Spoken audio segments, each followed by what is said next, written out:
What's up guys, DreamcastGuy here, and it is almost Halloween. Now we all love a good horror game, but I think obscure titles are almost more enjoyable at times. You're getting to enjoy a scare that very few others have gotten to partake in. So this is my top 5 favorite obscure horror titles. Number 5. Cold Fear. This game released on the PlayStation 2 and the original Xbox in 2005. Close to the same release date as Resident Evil 4.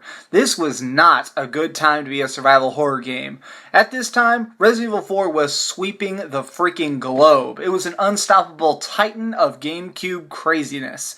This game, though, is actually really good. It takes place completely on boats. You're playing as this Coast Guard captain who basically finds a vessel infected with a virus that turned the crew into zombies. This game's real interesting because the combat's really crisp and there's actually environmental hazards. The ship will actually lean and pitch and you have to steady yourself. So you have to either compensate for the rocking of the boat or you can actually go to like a handrail and hold onto it to shoot at targets. Sometimes the boat will even get hit by waves and start tipping it. So it makes this added level of terror because you're having the constant fear of the zombie coming at you coupled with the uncertain fear of the environment around you. A very interesting title that unfortunately was completely overlooked. Number 4.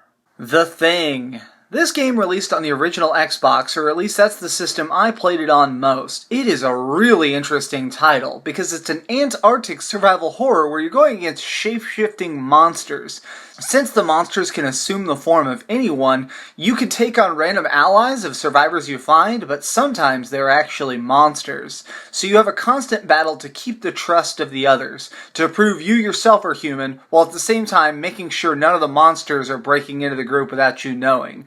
You can test their blood and determine whether or not it's legit. The enemies are hard, the ammo is scarce, and when you get lost in snow, you will feel genuine fear. This game is a must-have, and you can find it in discount bins for $1 now. So if you see The Thing, pick it up. Number 3. Alone in the Dark: The New Nightmare. This game released on a few different consoles, but I always prefer the Dreamcast version the most. It just had really crisp graphics, good music, and a really creepy feel. I really love the control scheme in this more than anything. One joystick controls your flashlight and the other controls your body. So while you're walking around, there's this real creepy ambient feeling you get because you can only look one way or walk one way, and you better hope you're aiming your gun the right way. This title's pretty cheap on most systems, but sometimes if you buy the Dreamcast version it can still run you a tiny bit.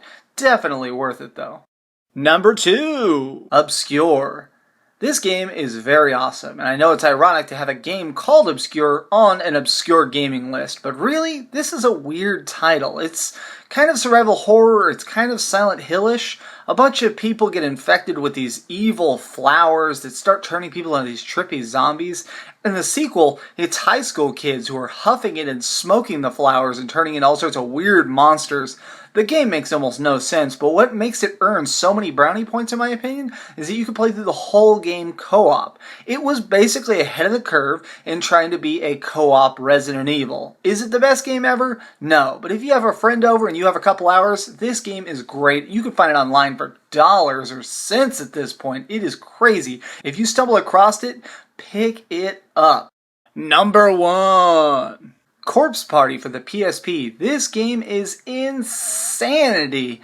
You play as a group of girls who are stuck in a school that has now sunk underground, filling it with ghosts of the dead. Now, I don't want to spoil anything about the story because the story is actually really interesting, but it's kind of like a point-and-click adventure almost. You're going around trying to find the right items and get through each level, while one by one your friends are horrifically picked off.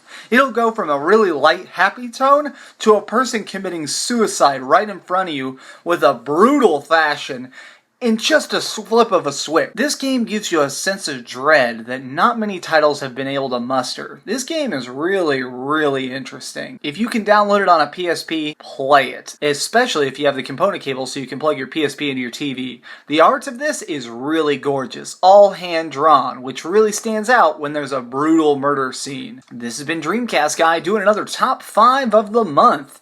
If you liked this video, feel free to share it somewhere and subscribe. We are getting subscribers subscribers fast. When I get to 5,000 subscribers, I'm going to be giving away an Xbox One or a PlayStation 4 to a random subscriber. So share, comment, subscribe!